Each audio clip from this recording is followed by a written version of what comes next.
Suite à l'écoute de cette vidéo, tu vas pouvoir prévenir une relation toxique en identifiant les signes précurseurs ou encore en reconnaissant les 6 premiers signes en début de relation. Si tu n'es pas encore en couple avec la personne que tu fréquentes présentement, que tu en es à tes tout débuts, puis que tu te poses déjà la question si cette personne-là est pour toi ou non, pour répondre à ton questionnement, je vais te demander de réfléchir à comment est-ce que tu te sens dans certaines circonstances, ainsi que de porter ton attention sur certains de tes comportements. Premièrement, est-ce que tu es une personne qui tombe rapidement et facilement en amour?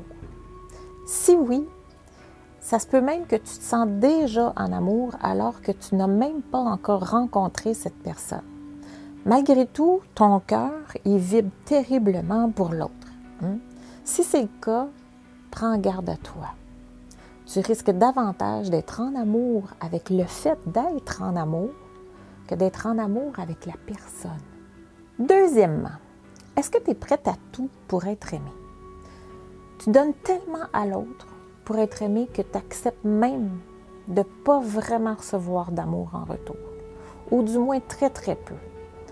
Être dépendant de l'amour de l'autre, c'est lui donner énormément de pouvoir.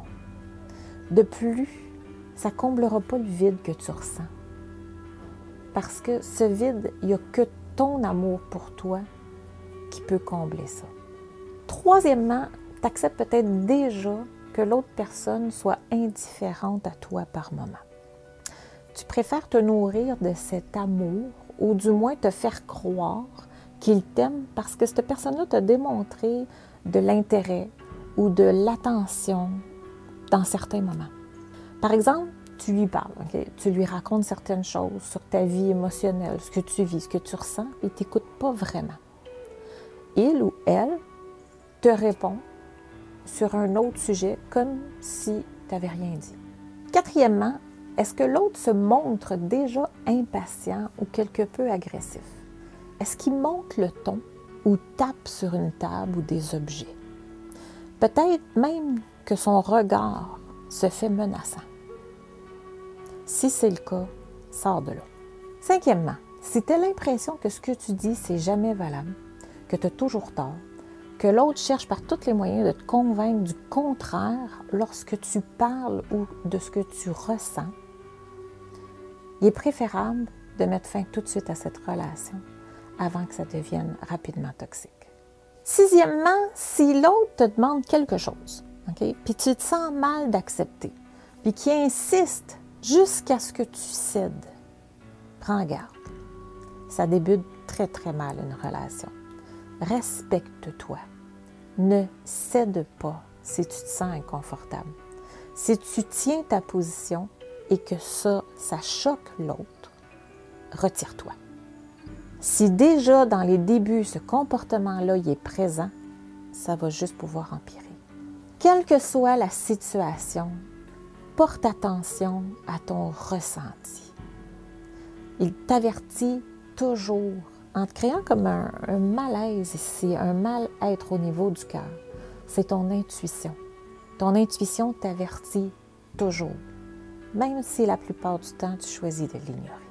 Un exemple que j'aimerais t'apporter ici, tu as peut-être vu sur Facebook, il y a une vidéo qui circule où on voit un couple lors d'un mariage et elle prend un morceau de gâteau, elle l'amène à la bouche de son mari parce qu'ils viennent de se marier et elle taquine, elle retire le morceau. Et lui, il se sent tout de suite offusqué et il ramène une claque en plein visage. Et elle, surpris, la réaction, qu'est-ce qu'elle fait? Elle se rassoit. Ce geste-là démontre bien le peu d'importance qu'elle s'accorde. Ce que ça dit, c'est que j'accepte le geste. C'est ça que ça dit. Elle aurait mieux fait de se lever et de partir, de quitter la salle, de quitter la relation.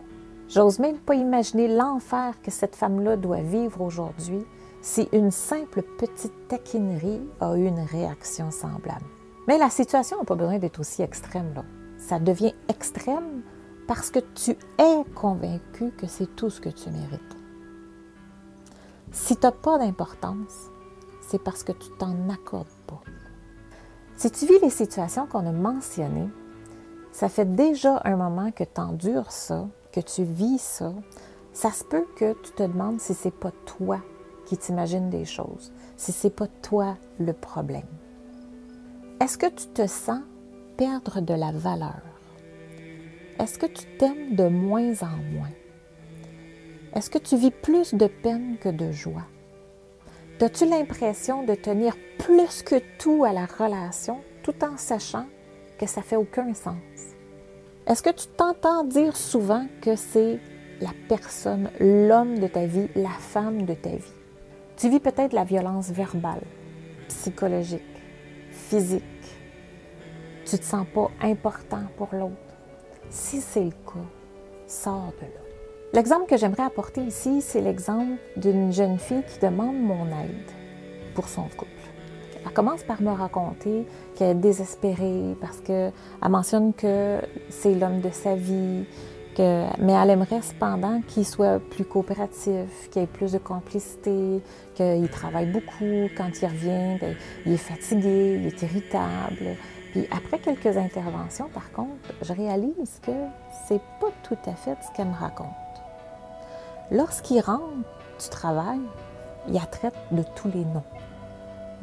Elle doit le servir, se plier à ses caprices. Elle voudrait sortir, sauf qu'elle ne peut pas, elle n'a pas d'argent. C'est lui qui travaille, donc c'est son argent.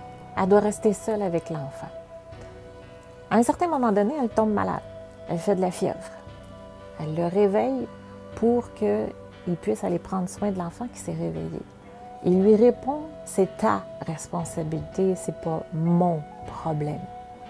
Donc elle s'est levée, elle est revenue se coucher. Le lendemain, quand il est parti travailler, elle lui a demandé de passer à la pharmacie chercher un médicament pour elle.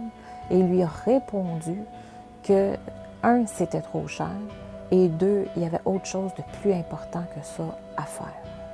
Donc, elle avait tout à fait conscience qu'elle n'avait pas d'importance à ses yeux, mais elle était tout de même convaincue que c'était l'homme de sa vie.